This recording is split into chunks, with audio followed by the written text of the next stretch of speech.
আরে এই শুনো না, এই সকাল সকাল এত সাজুগুজু কিসের? কি হয়েছে তোর?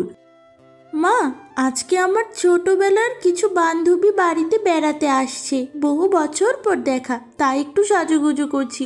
ও মামা, আমায় দেখতে কেমন লাগছে বলো না? এটা আর নতুন করে বলার কি আছে? সব সময়ের মতোই তোকে একদম অপরূপ লাগছে। আমার মেয়ে হলো বিশ্ব সুন্দরী। সারা গ্রামে কি সারা বিশ্বেও এমন সুন্দরী মেয়ে আর নেই। অসংখ্য ধন্যবাদ মা। আচ্ছা মা, শুনো না, ওরা যেহেতু কিছুক্ষণের মধ্যে চলে আসবে, তুমি একটু সিঙ্গারা পুরি যেটা পারো একটু রেঁধে রেখো, ঠিক আছে? সকাল সকাল ক্ষুধা লেগেছে নিশ্চয়ই ওদের। ঠিক আছে ঠিক আছে, আমি এক্ষুনি গিয়ে ব্যবস্থা করছি। তবে আর একটু আগে থেকে যদি জানাতি একটু ভালো হতো।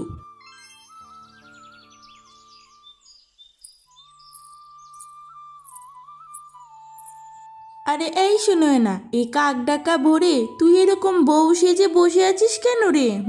মুখ ভর্তি মেকআপ দিয়েছিস? এই এই, তোর সেই ছোটবেলার স্বভাবটা এখনো গেল না রে টুম্পা, তাই না?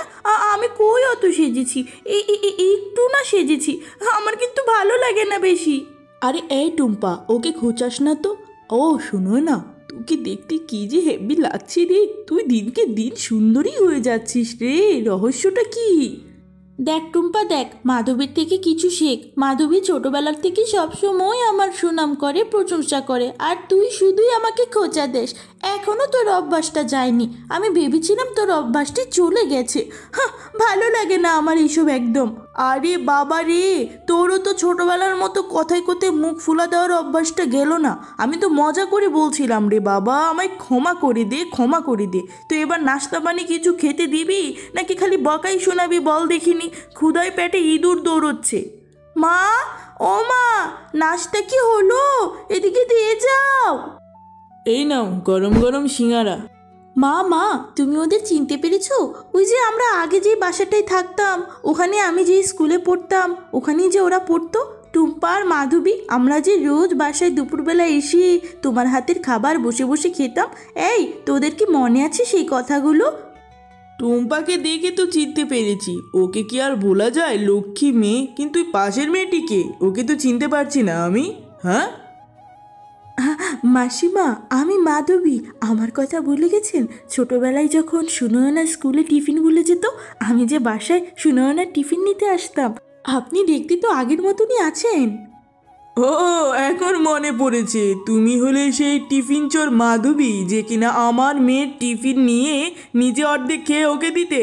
যাকগে, তোমাকে তো সেই ছোটোবেলাতেই না করে দিয়েছিলাম। তোমার এই কালো অপয়া মুখ নিয়ে আমার মেয়ের সাথে দেখা করবে না, মিশবে না। তুমি তারপরেও এত বছর পর আমার মেয়ের সাথে দেখা করতে চলে এলে। বেরিয়ে যাও, বেরিয়ে যাও এই বাড়ি থেকে। মা, চুপ করো। কি বলছো কি তুমি এসব? ওরা এত বছর পর আমার বাড়িতে এসেছে আর তুমি এমন করছো? তোমার সেই আগের অভ্যাসটি গেল না মা এখনো? না, ছি মা ছি। তুমি আর একটি কথাও বলবে না ওদের, আমি এই বলে দিলাম কিন্তু।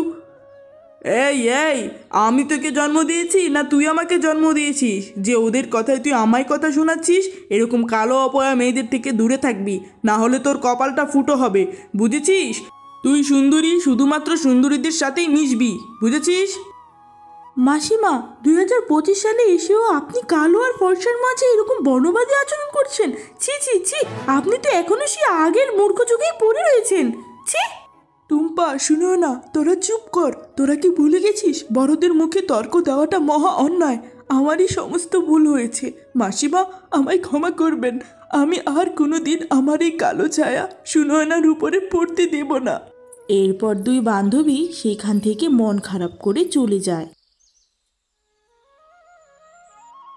আরে এই শুনো না, আমি পুকুর ঘাট থেকে পানি আনতে যাচ্ছি, আর কটা থালা বাটি আছে ওগুলো মেজে আনছি, ঠিক আছে?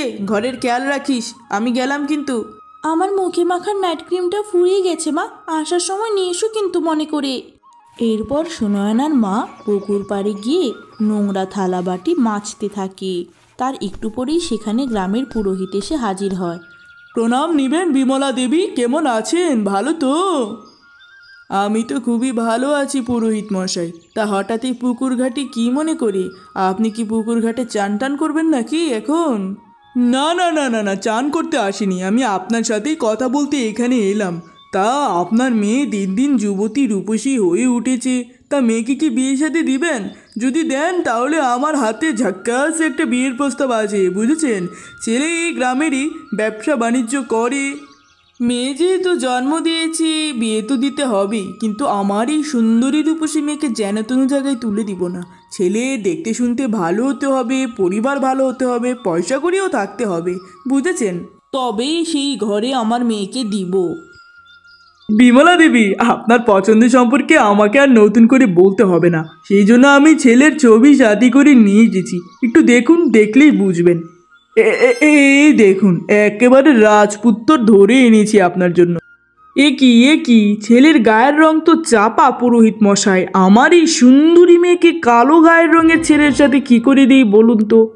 বিমলা দেবী, ছেলে মানুষের গায়ের রং ফর্সা হলেই কি চাপা হলেই কি, ছেলে মানুষের তো যোগ্যতায় কথা বলে। তারপরেও আপনি এক কাজ করেন, একবার সামনাসামনি ছেলের মায়ের সাথে কথা বলে দেখেন। আপনি যখন এত করে বলছেন, আপনার কথা তো আর ফালাতে পারি না, তাহলে সামনের সপ্তাহে সকালবেলা ওদের আসতে বলেন।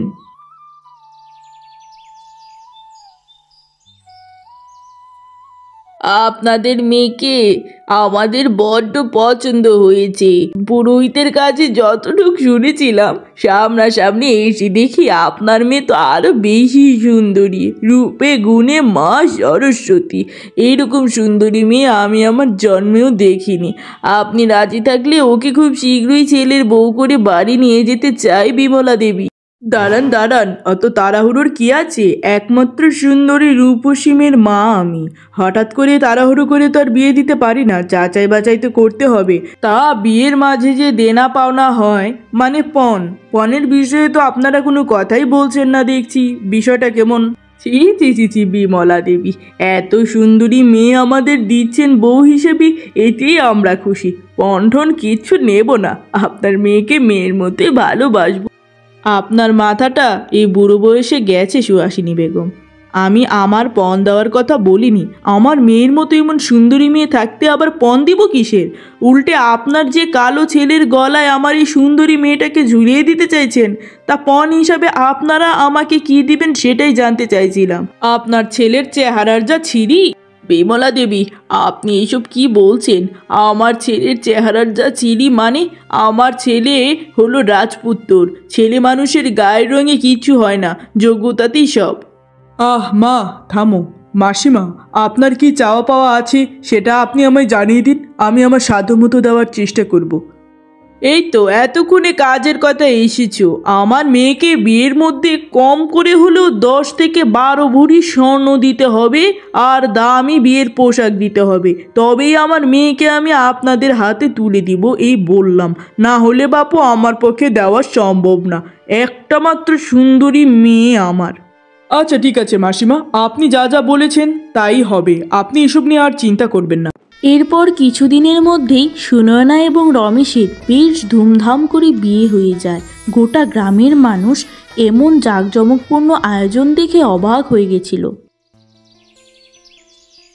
বৌমা, আজকে থেকে এই বাড়িটাকে নিজের বাড়ি মনে করবে, আর কোনো সমস্যা হলে এই বুড়ো শাশুড়িটাকে অবশ্যই জানাবে। বাপ মরা ছেলে আমার, ওকে খুব ভালোবেসো। ঠিক আছে মা, আপনি কোনো চিন্তা করবেন না, আমি রমেশের অনেক খেয়াল রাখবো, আর আপনাকেও নিজের মা হিসাবে ভালোবাসার চেষ্টা করব। ঠিক আছে বৌমা, এখন জলদি ঘুমিয়ে যাও। কালকে এই বাড়িতে তোমার প্রথম রান্নার রীতিটা করে ফেলতে হবে। ঠিক আছে, আমি গেলাম। ও সুন্দরী বউ, তোমার কাছে আমার আজকের রাতে একটাই চাওয়া, আমার মাটাকে অনেক ভালোবাসবে, আর এই কালো স্বামীর জন্য যদি একটু জায়গা থাকে তাকেও ভালোবাসবে। এসব আপনি কি বলছেন? মানুষের গায়ের রঙে কোনো সৌন্দর্য থাকে না, মানুষের আসল সৌন্দর্য তার মনে। আমি আপনাকে আর আপনার মাকে দুইজনকেই অনেক ভালোবাসবো।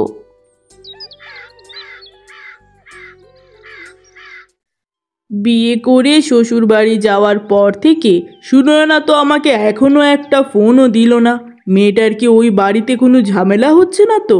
যাই তো, মেয়েটাকে একটা ফোন দিয়ে দেখি কি খবর।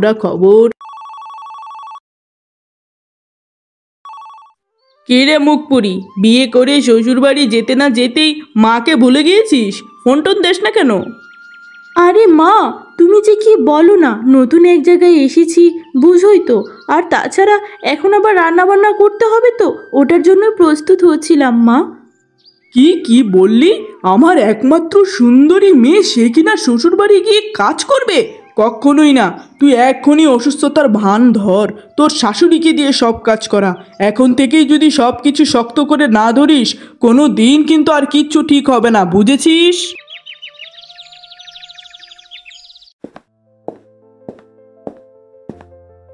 ও বৌমা, আমি রান্নাঘরে তোমার জন্য সব তৈরি করে দিয়েছি, এবার যাও গিয়ে রান্নাটা বসাও।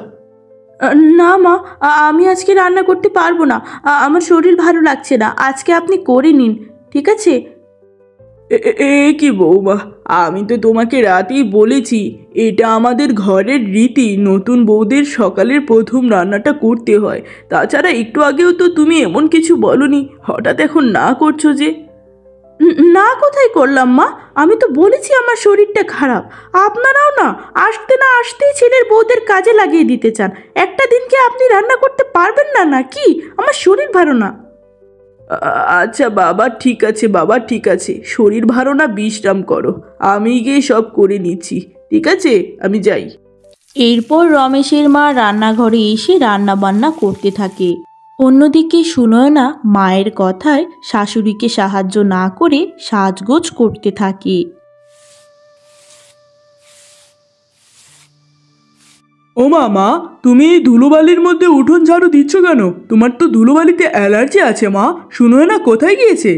এই শুনোয় না, বৌমার শরীরটা আজকে তো খারাপ, তাই আজকের মতো আমি উঠোনটা ঝাড়ু দিয়ে দিচ্ছি রে বাবা, কোনো ব্যাপার না। হ্যাঁ, কি বলছো মা? শুনোয়ার তো একটু আগেও আমার সাথে কথা হলো ফোনের মধ্যে। কই, ওর তো শরীর খারাপও বলেনি। তুমি দাঁড়াও, আমি দেখে আসছি। শুনো না, তুমি আমার মাকে শরীর খারাপ বলে এখানে বসে সাজগোজ করছো, আর আমার মা ওই জায়গায় ধুলোবালুর মধ্যে উঠোন ঝাড়ু দিচ্ছে। তুমি জানো না আমার মায়ের অ্যালার্জির সমস্যা আছে? এইসব কি, আমি তো বুঝলাম না।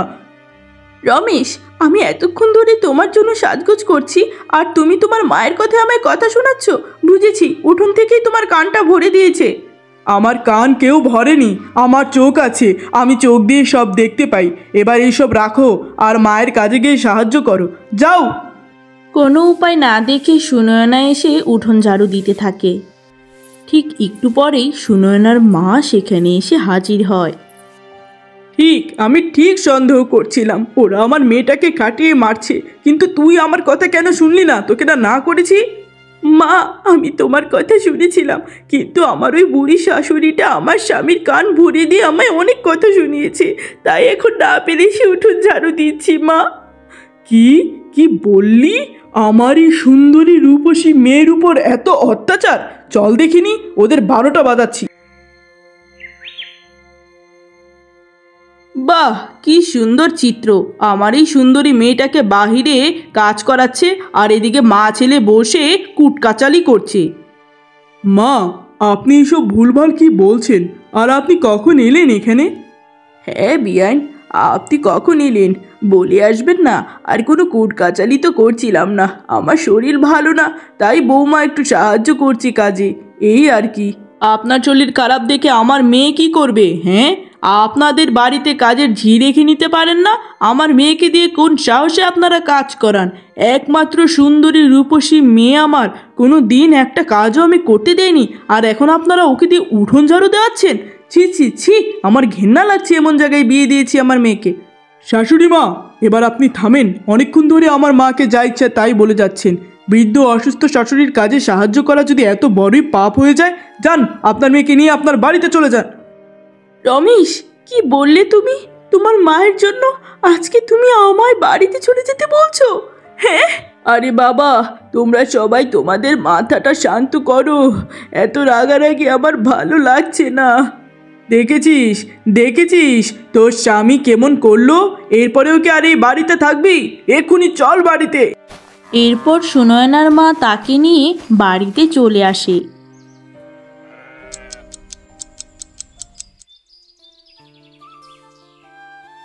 ও মামা, দেখতে দেখতে একটা মাস কেটে গেল, এখনো তো রমেশবাবু আমার একটা খোঁজও নিল না, আমায় নিতেও এলো না। আমার খুব ভয় করছে মা। আরে ধুর পাগলি মেয়ে, ভয় কিসের? তোর মতো সুন্দরী রূপবতী বউ রেখে অন্য কোথায় যাবে? ওর মতো কালো ছেলে দেখবি কয়দিন পর তোর পায়ে এসে ধরবে, বুঝেছিস? চিঠি এসেছে, বাড়িতে কেউ আছেন? আরে ও চিঠিওয়ালা কাকু, হঠাৎ এত বছর পর আমাদের বাড়িতে তোমার আগমন, কি হলো? চিঠিওয়ালার কাজ তো শুধুই চিঠি দেওয়া রে মা। চিঠি দিতেই এসেছি, তোদের নামে চিঠি আছে, বুঝেছিস? চিঠিটা নে। চিঠি আমাদের নামে? হঠাৎ কে দিল? দাও তো দেখি। এই নে রে মা, জলদি ধর। শুনো না, প্রথম দিন তোমায় দেখতে গিয়ে তোমার মায়ের ব্যবহার আমাদের মোটেও ভালো লাগেনি, কিন্তু তারপরেও সম্পর্কটাকে এগিয়েছিলাম শুধুমাত্র তোমার জন্য, কারণ তোমার চেহারার মায়া আমায় আটকে দিয়েছিল। আমি ভেবেছিলাম তুমি অন্যরকম, কিন্তু না, আমি ভুল। মায়ের গুণে মেয়েরা হয় সেটাই প্রমাণ হয়ে গেল। তোমার সাথে আমার এক ছাদে থাকা সম্ভব না। খুব শীঘ্রই ডিভোর্স লেটার পাঠিয়ে দিব। ইতি, হতভাগা স্বামী। মা, আমি যেটা ভয় পাচ্ছিলাম সেটাই হয়েছে। রমেশ ডিভোর্স লেটার পাঠিয়ে দিবে, চিঠিতে সব লিখেছে। মা, আমার সর্বনাশ হয়ে গেল তোমার কথায়। তোমার কাছে আমার সব শেষ হয়ে গেল। হ্যাঁ? আরে ধুর পাগলি মেয়ে, এইসব নিয়ে চিন্তা করছিস কেন? ওর মতো কালো ছেলে যদি তোকে ডিভোর্স লেটার পাঠাতে পারে, তুইও ওকে লাথি দিয়ে আরেকটা জায়গায় বিয়ে করে নিবি। কান্না বন্ধ কর। একদম চুপ করো মা। তোমার এই কুবুদ্ধি শুনে শুনে আমি আমার সোনার সংসারটাকে হারিয়েছি। একটা কথা মাথায় রেখো, রমেশকে ছাড়া আমি কাউকে বিয়ে করব না। ও যদি আমায় ছেড়ে দেয় আমি বাঁচবো না। এরপর থেকেও তোমার অহংকার নিয়ে। শুনো না, আমি পুকুর ঘাটে পানি আনতে যাচ্ছি। সেই সকাল থেকে দানা পানি কিছু মুখে নিসনি। কিছু তো খা, অসুস্থ হয়ে যাবি তো। উঠ, খাবার দেই। আমি কিচ্ছু খাবো না মা, যতক্ষণ না রমেশ এসে আমায় নিয়ে যাবে। আমি কিচ্ছু খাবো না, আমি এভাবে মরে যাব। এবার তুমি খুশি থাকো মা। বিমলা দেবী পুকুর পাড়ে পানি ভরতে গেলে প্রতিবেশীদের সাথে দেখা হয়ে যায়। আরে বিমলা দেবী, খবর পাচ্ছি তোমার সুন্দরী রূপবতী মেয়ে নাকি সংসার টিকছে না। এইসব তোমাদের কে বললো? কে আর বলবে গো কাকিমা, হাওয়ায় হাওয়ায় খবর ছড়িয়ে যায়। আপনার সুন্দরী রূপবতী মেয়ের খবর সবার মুখে মুখে। তো এমন সুন্দরী হয়ে লাভ কি যদি সংসারই করতে না পারে? মেয়েটাকে নিয়ে যা অহংকার করতেন।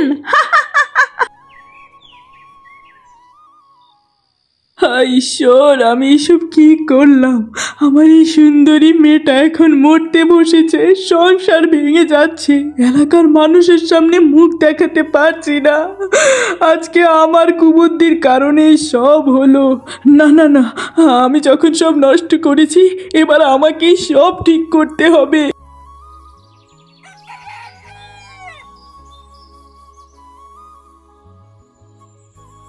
বিয়ান, আমায় ক্ষমা করে দিন। দয়া করে আপনার ছেলেটাকে পাঠান, আমার মেয়েটাকে নিয়ে আসতে বলেন। আমার মেয়েটা যে আপনার ছেলের জন্য মরে যাচ্ছে। কান্নাকাটি করবেন না বিয়ান। ওই যে দেখেন, আমার রমেশটাও আপনার মেয়েকে ছাড়া একেবারেই অসুস্থ হয়ে গেছে। আমি এক্ষুনি রমেশকে পাঠাচ্ছি বৌমাকে আনতে। এরপর সঙ্গে সঙ্গে রমেশ তার বউকে নিয়ে আবারও তার বাড়িতে ফিরে আসে। মা, আমায় আপনি ক্ষমা করে দিন। আমার মায়ের কথায় আপনার সাথে আমি অনেক অন্যায় করেছি। আমি এমন ভুল আর কোনো দিন করবো না। আপনাকে খুব ভালোবাসবো মা। ওরে আমার বৌমা, আমার কাছে তোর ক্ষমা চাইতে হবে না রে মা। ঘরের লক্ষ্মী ঘরে ফিরে এসেছি, সেটি আমি খুশি মা। খুব মনে পড়েছে তোর কথা এই কয়দিন রে মা। আরে বাবা, এবার কান্নাকাটি থামাও।